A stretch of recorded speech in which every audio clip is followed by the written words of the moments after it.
우리에게 주신 하나님의 말씀입니다. 신약성경 사도행전 4장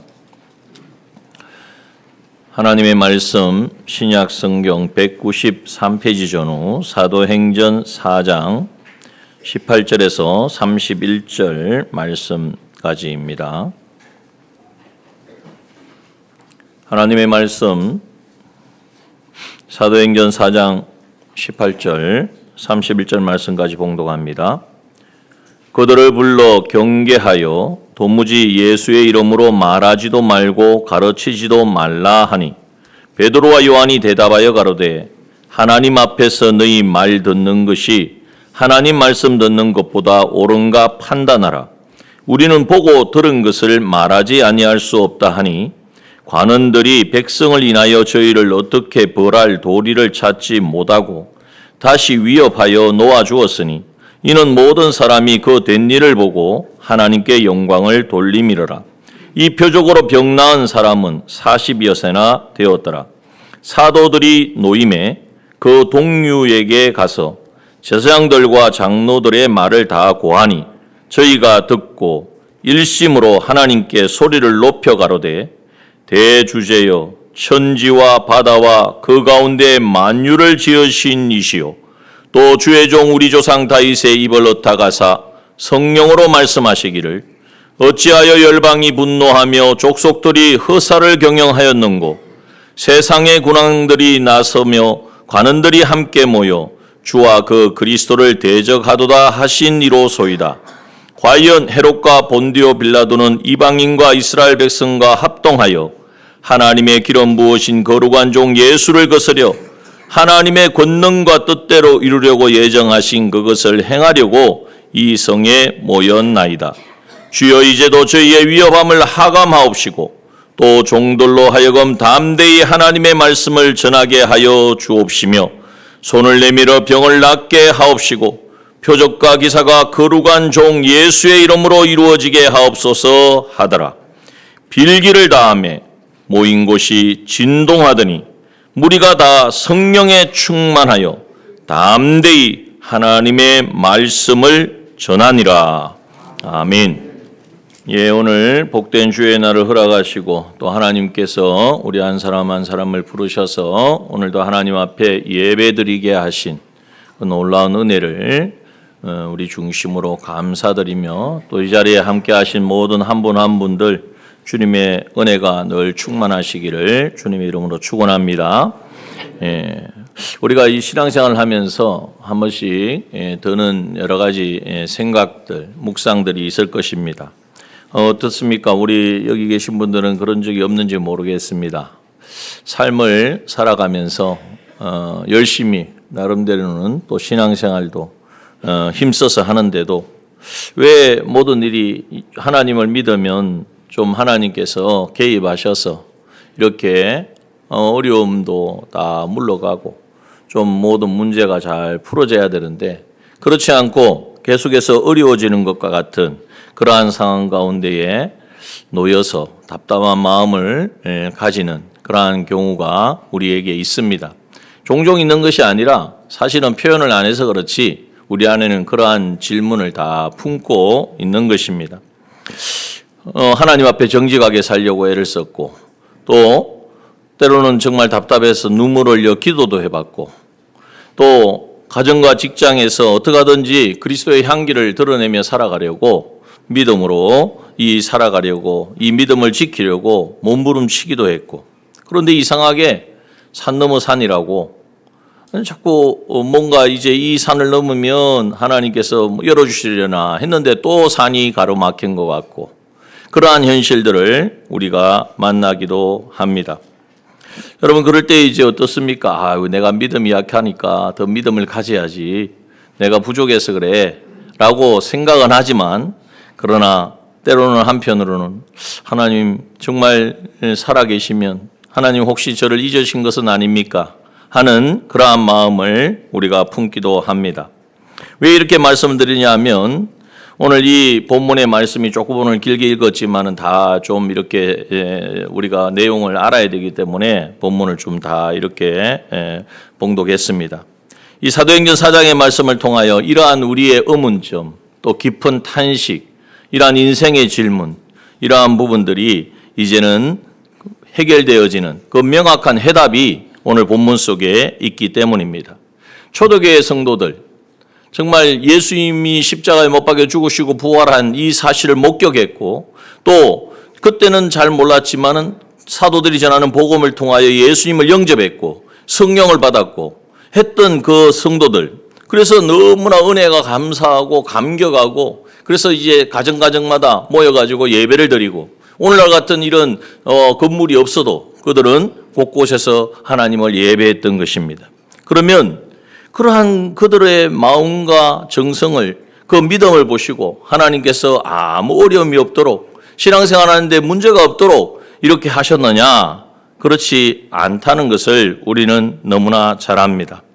오늘 본문의 말씀을 통하여서 이러한 상황과 오늘 우리의 지금 현재의 삶이 맞닿아 있다는 것입니다. 그렇다면 우리는 하나님의 말씀에서 해답을 찾아야 되겠죠. 우리 정말 생각지 못한 많은 고난, 때로는 시련, 어떤 아픔, 어떤 문제 앞에서 이것을 나는 믿음으로 극복하기를 원하는데, 믿음으로 살아가기를 원하는데 이게 해결되지 아니하는 이 문제, 더욱 이것이 과중되어지는 것 같은 이 상황을 어떻게 우리가 풀어갈 것인가? 오늘 말씀을 통하여서 우리가 깨닫기를 원합니다. 오늘 말씀의 제목이 뭔지 아십니까? 시련은 끝이 아니라 시작이다. 그런데 이렇게 말하면 시련은 뭐 끝이 없이 계속 반복된다 이런 말씀처럼 들리는데 그것이 아니고, 너무 길어가지고 중간에 빼먹었는데, 시련은 끝이 아니고 무엇의 시작이겠습니까? 새로운 은혜의 시작인 줄 믿습니다. 여러분, 믿음의 길에는 반드시 시련이 있습니다. 믿음의 기름을 걷는 자에게는 주님은 말씀하죠. 정금과 같은 믿음을 너희 주기를 원한다. 너희가 가지기를 원한다. 그런데 생각해보면 정금이 그냥 되는 게 아니거든요. 온갖 불순물을 다 태워내고서야 그 불로, 그 뜨거운 용광로에 집어넣어서 그것을 다 제거하고서야 정금과 같은 믿음이 되어지는 거예요. 그러한 우리의 믿음이 되게 하시려고 하나님은 우리에게 때로는 우리가 이해하지 못할 만큼 정말 이거 어떻게 하냐 할 수밖에 없는 그런 상황도 우리에게 주신다는 거예요. 그래서 첫 번째 우리가 기억해야 될 것은 뭐냐? 한번 읽어봅시다. 시작. 믿음의 길에도 시련은 찾아옵니다. 오늘 본문의 말씀의 배경은 여기에서 시작된 것이 아니라 사실은 사도행전 3장에서부터 읽어봐야 되는데요. 3장에 보면은 3장 1절에 제9시 기도 시간에 베드로와 요한이 성전에 올라갑니다. 여기 9시는 우리나라로 말하면 오후 3시쯤 됩니다. 이 오후 3시에 하루에 3번씩 기도하는 습관을 따라서 성전에 기도하러 올라가던 베드로와 요한이 나면서부터 안전뱅이 된 사람을 만납니다. 장애인을 만난 거죠. 그리고 오늘 본문에 이렇게 보면 그 사람이 어떤 사람이냐? 22절에 보니까, 오늘 4장 22절에 보니까 40여세나 되었다는 거예요. 그러니까 40년 넘도록 한 번도 일어서 보지 못한 사람, 그 장애를 가진 사람을 만났습니다.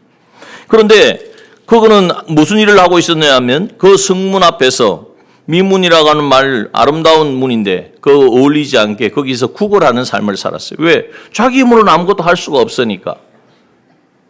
그런데 베드로와 요한이 오는 것을 보고 주목하여 바라봅니다.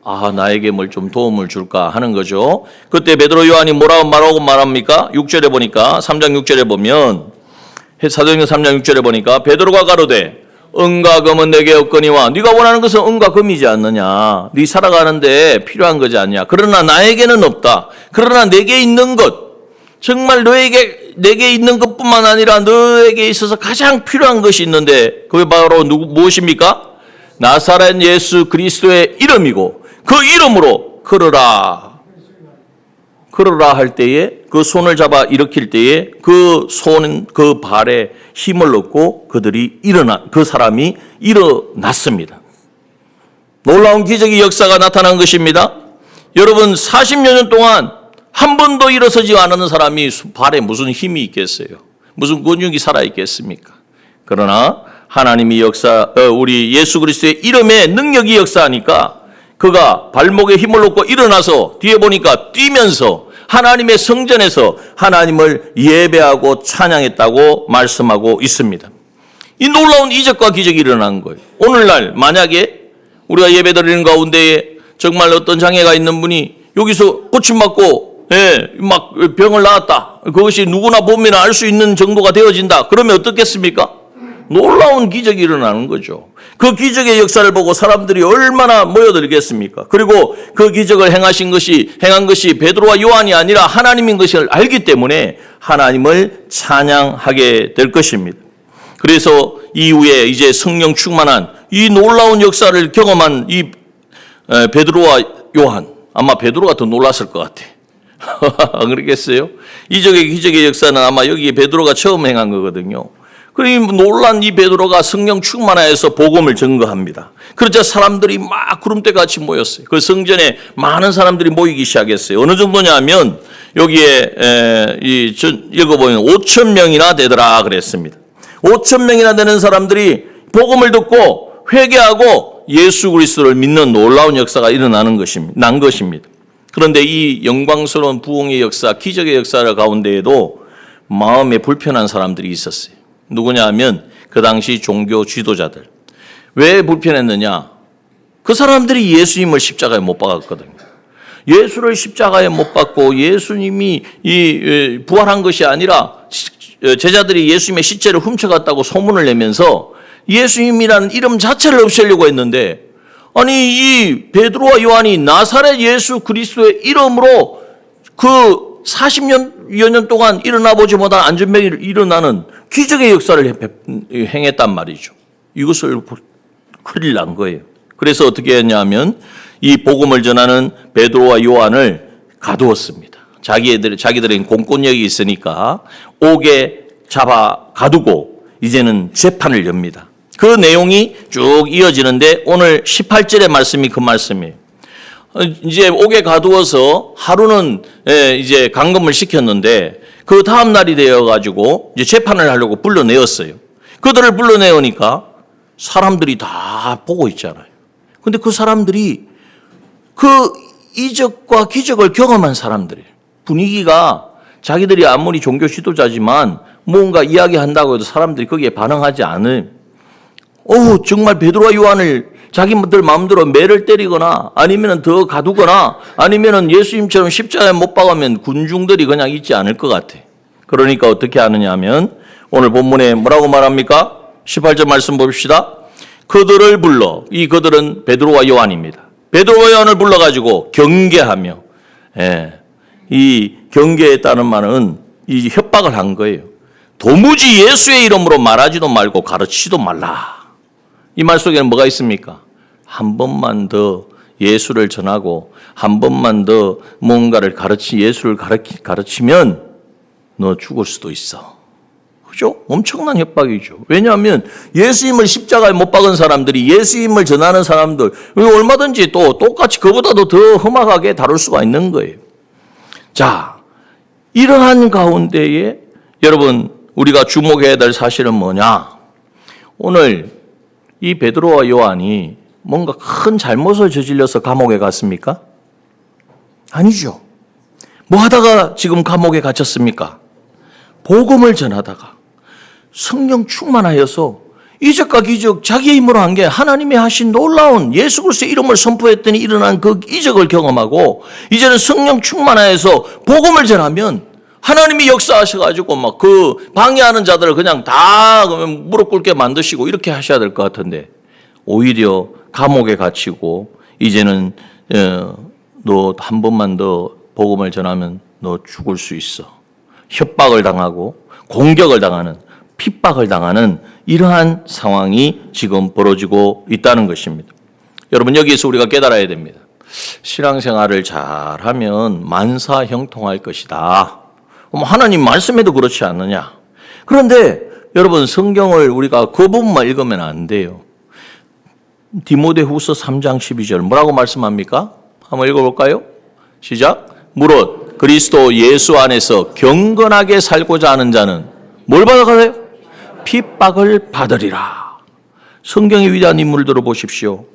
믿음의 조상 아브라함이 믿음으로 본토 친척 아비 집 떠나 막 순종했더니 하나님이 약속한 대로 막 이루어졌습니까? 아니에요. 큰 민족을 이룬다 그러니 아들 하나도 안 주셔. 그 아들이 75세에 떠났는데 그 아들을 언제 얻었어요? 25년이 지난 100세에. 이거는 뭐 포기하고 포기했는데 하나님이 이제는 그 약속을 이루어 주셨어요. 그 기간 동안 기다리는, 많은 사람들의 조롱을 받는 그러한 과정이 있었다는 거예요.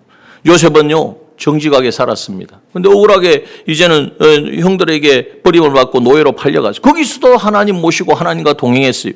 그럼 하나님이 긍휼히 여기셔서, 불쌍히 여기셔서 뭔가 풀어주셔야 되는데 오히려 억울한 누명을 쓰고 파렴치한 성폭행범이다, 현장범이다 잡혀가지고 어디에 갔습니까? 감옥에까지 갔습니다. 여러분, 하나님을 기쁘시게 하고 경건하게 살고자 하는데도 거기에는 핍박이, 시험이, 시련이 찾아올 수 있다는 거예요. 다윗은 기름 부음을 받았습니다. 그러니까 사무엘이 와서 기름 부음 받고 나서 좀 얼마 안 돼서 바로 왕이 되었습니까? 아니에요. 왕이 되기는커녕 이제는 자기 장인한테 쫓겨가지고 10년 동안을 광야 생활을 해야 했습니다. 여러분, 오늘 우리가 생각할 때에 까닭모들 정말 이해하지 못할 어려움과 고난이 찾아오고 이것을 보고 마음속에는, 말로는 그렇게 할 수 없지만 마음 한구석에 하나님 정말 나를 사랑하시는가? 하나님 나를 버리시진 않았는가? 여러분, 그러한 마음을 혹시 우리가 가질 수 있습니다. 그러나 여러분, 결코 섣불리 결단을 내리지 마십시오.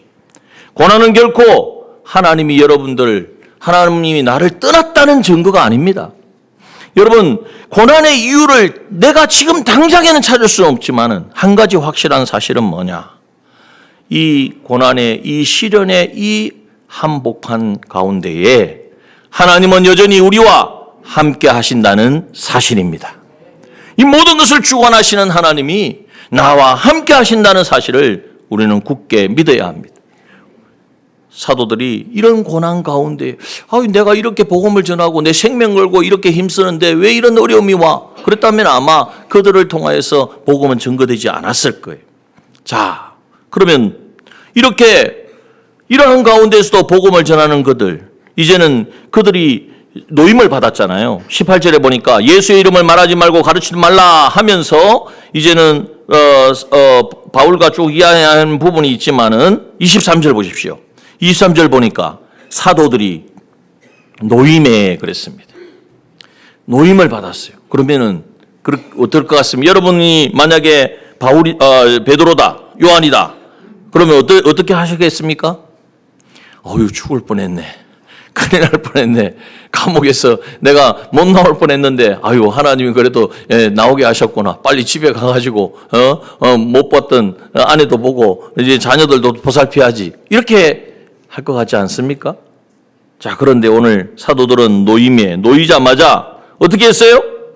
그 동료에게 가서, 여기 동료라는 것은 뭘 말하느냐 하면 함께 있었던 사람들, 복음을 전하고 베드로가 이 놀라운 기적의 이적의 현장을 보고 사람들이 모였는데 5,000명이나 되는 사람들이 모여가지고 복음을 듣고 회개하고 돌아왔는데 그 성도들, 그 초대교회의 성도들에게 갔다는 거예요. 그리고 거기 가서 뭐 했습니까? 그동안 있었던 일을 다 고하는 거예요. 내가 복음을 전하다 내가 잡혀갔는데 이제는 거기서 이 종교주의자들이 말을 하지 마라. 너 말하면 죽을 수 있어. 협박도 하더라. 그래서 내가 하나님 앞에서 너희 말 듣는 것이 하나님 말씀 듣는 것보다 옳은가 판단하라고 내가 이야기했다. 앞에 여기 성경에 기록되어 있습니다. 그 이야기, 그 되어진 일들을 다 이야기하기 시작한 거예요. 자, 그 이야기를 듣고 사람들은 어떻게 할 것 같습니까, 보통? 베드로 이야기를 들으니까 예수님을 믿거나 아니면 예수님 복음을 전하는 일을 하면 나도 잡혀가겠네. 지금은 좀 숨을 때다. 지금 좀 피할 때다.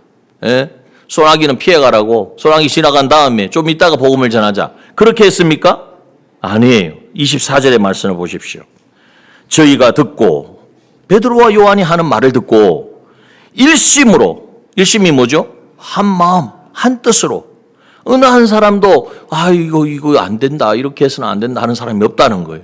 일심으로 하나님께 소리 높여 가로되 대주제여 천지와 바다와 그 가운데 만유를 지으신 이시오. 이게 바로 뭡니까? 바로 기도라는 거예요. 기도. 일심으로 하나님 앞에 그 하나님을 찾고 하나님을 찬양하기 시작한 거예요. 대주제요, 이 말은 온 우주 만물을 다스리는 절대 주권자 하나님. 지금 절체절명의 상황에서 복음을 전하다가는 너 죽을 수 있다는 이 상황 속에서 그들은 흔들리지 아니하고 여러분 어떻게 하고 있어요? 자신의 시선을 상황에, 지금 주어진 이 어려움의 절체절명의 상황에 맞추지 않고 자신의 시선을 누구에게 돌리고 있습니까? 하나님께로. 대주제이시고 이제는 천지와 만바다와 그 가운데 만유를 지으신 이시니까 그 모든 것을 주관하고 통치하시는 생사화복의 주권자이신 하나님을 찾은 것입니다. 그래서 두 번째, 오늘 우리가 두 번째 기억해야 될 말씀의 테마 한번 읽어봅시다. 시작. 시선을 문제보다 더 크신 하나님께 돌리고 기도해야 합니다. 여러분, 이 초대교회 성도들이 그렇게 했단 말이에요. 여러분, 우리가 말 한마디가 정말 무섭습니다.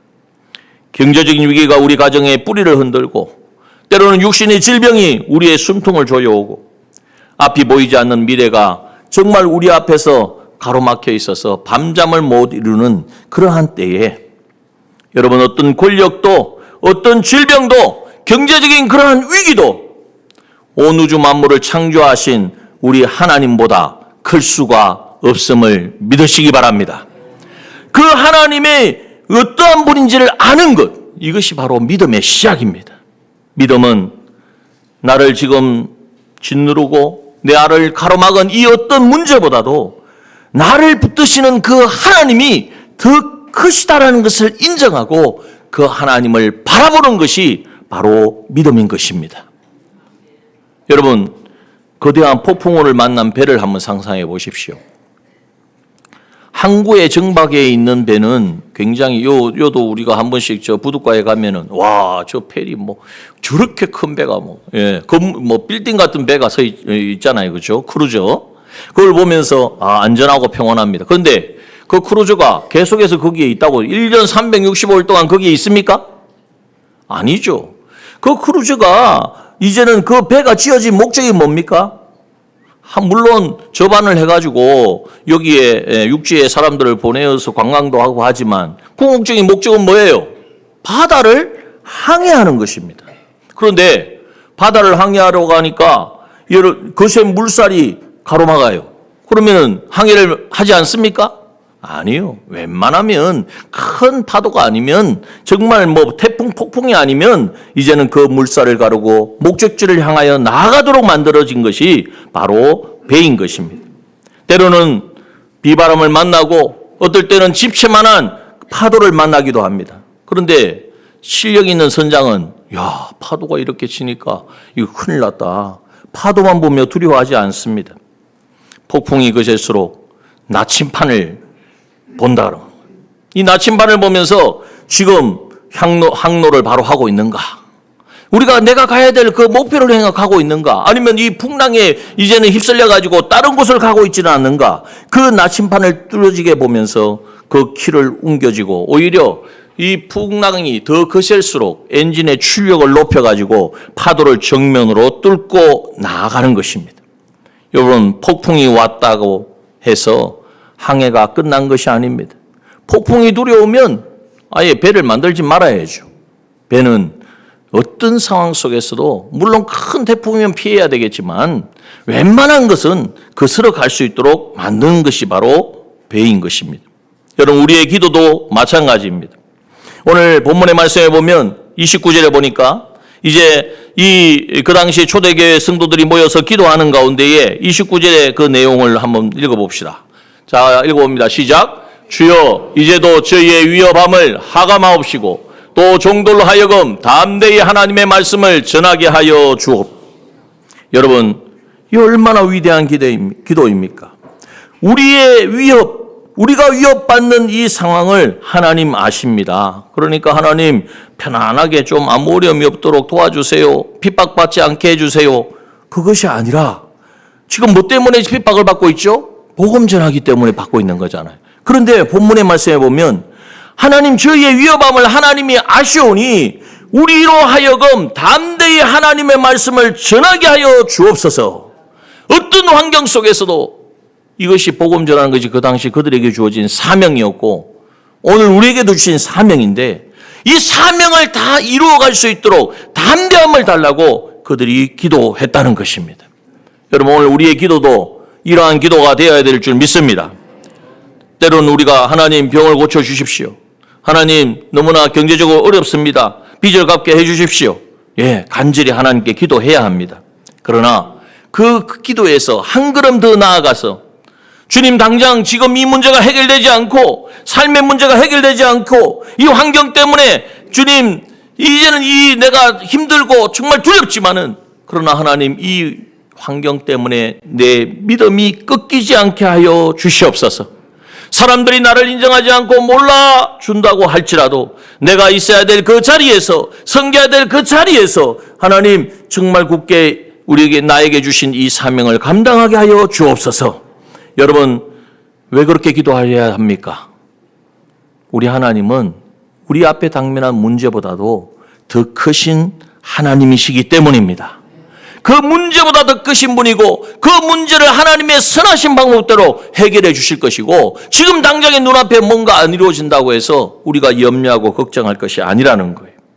문제보다 크신 하나님을 바라보는 기도, 그 기도가 우리의 삶 가운데 회복되기를 주님의 이름으로 축원합니다.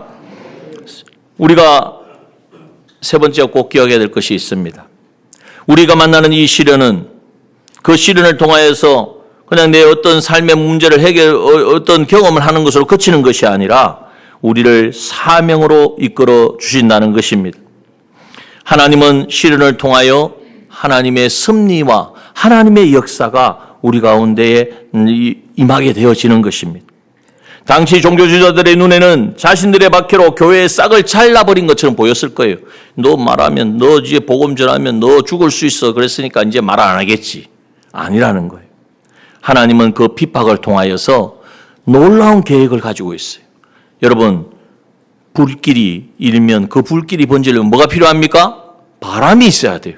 불이 났다고 해서 불길이 번져가려면요, 이제는 복음의 불이 이제는 지펴졌는데 그 복음의 불길이 이제는 삽시간에 온 유대와 이제는 사마리아와 이제는 이 땅끝까지 이르러 이제는 증거되어지는 복음의 불길이 이제는 다 그것에 복음의 불길로 태워지려면 뭐가 필요합니까?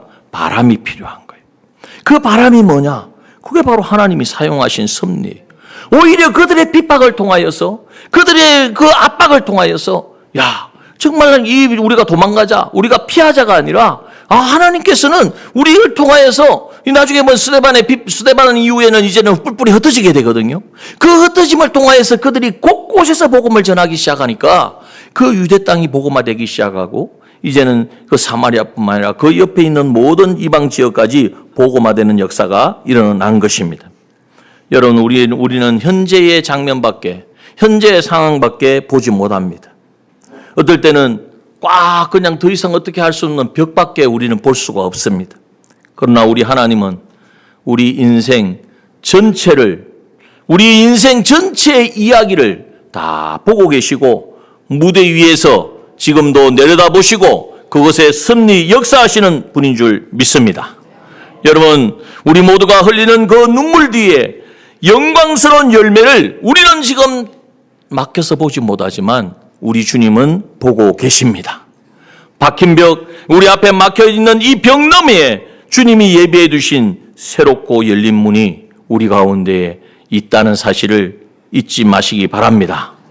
우리 요한계시록의 말씀을 통해서 말씀하셨잖아요. 요한계시록 3장 8절에 보면 내가 내 앞에 열린 문을 두었으니 능히 닫을 사람이 없으리라. 그 열린 문이 무엇입니까?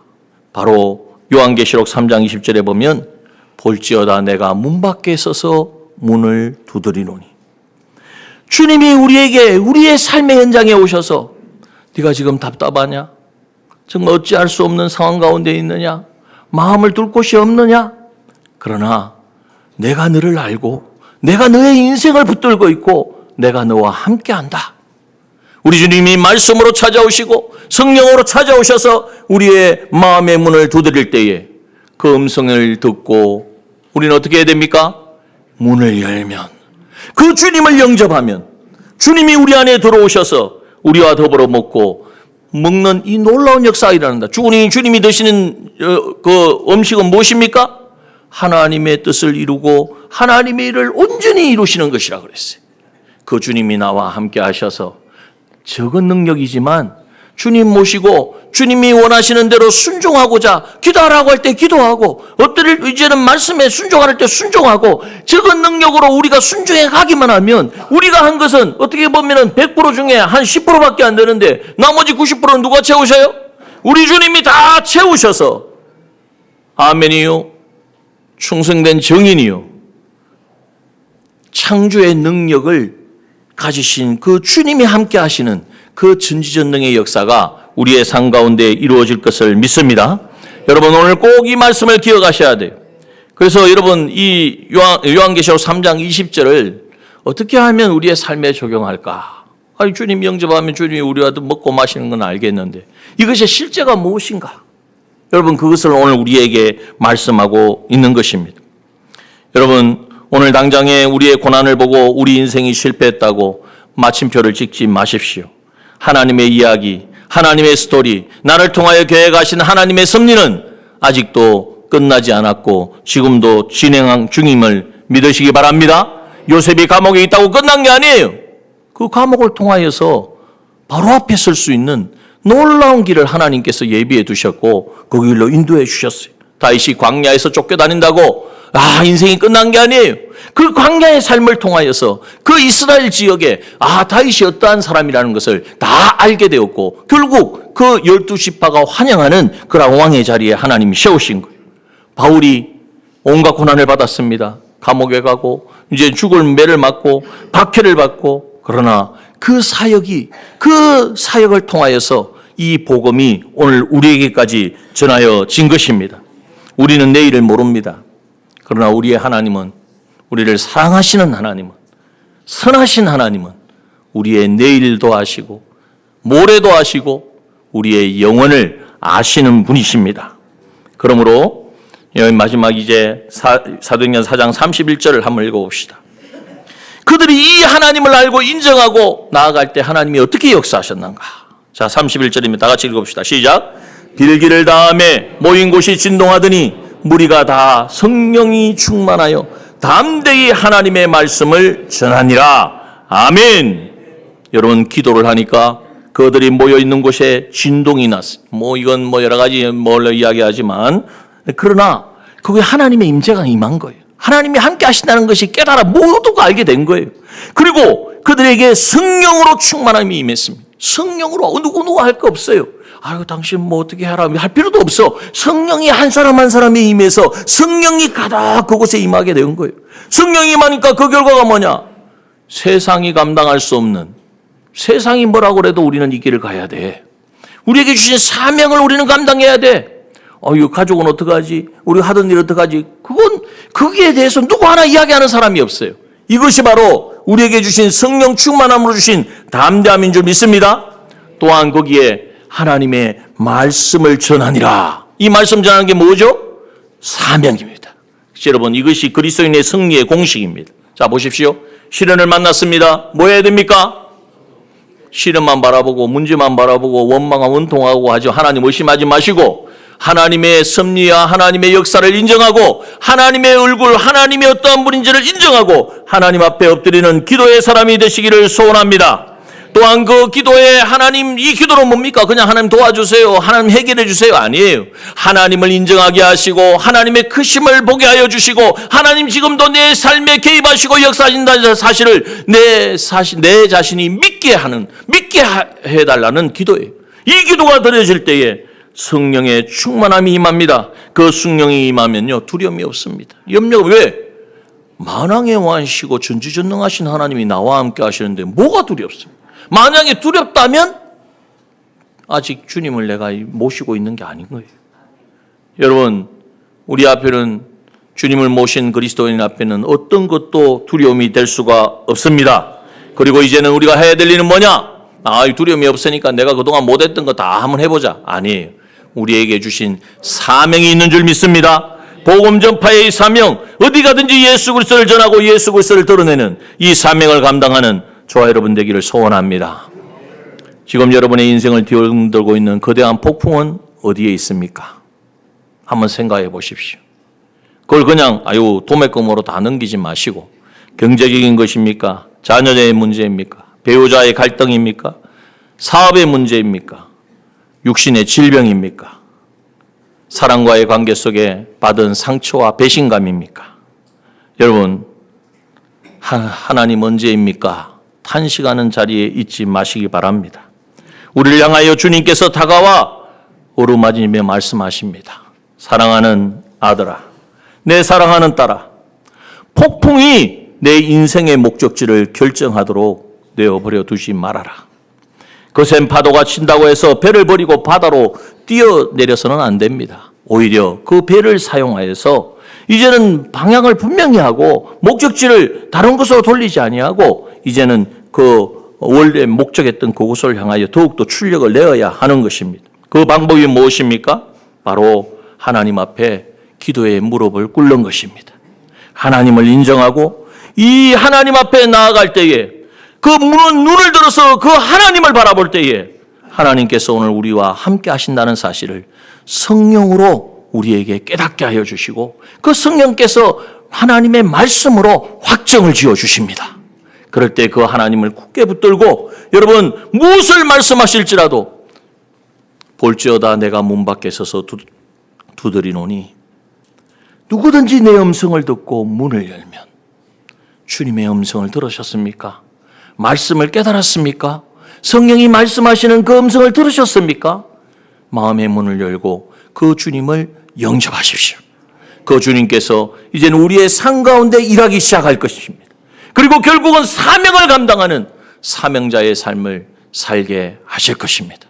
우리 남정의 모든 믿음의 지체들, 이 믿음의 모든 시련 앞에 승리자가 되어서 하나님이 하시고자 하는 그 자리에서 사명에 우리 각자에게 주신 이 사명을 완수해가는 우리 믿음의 우리 남정의 지체들 되어지시기를 주님의 이름으로 축원합니다.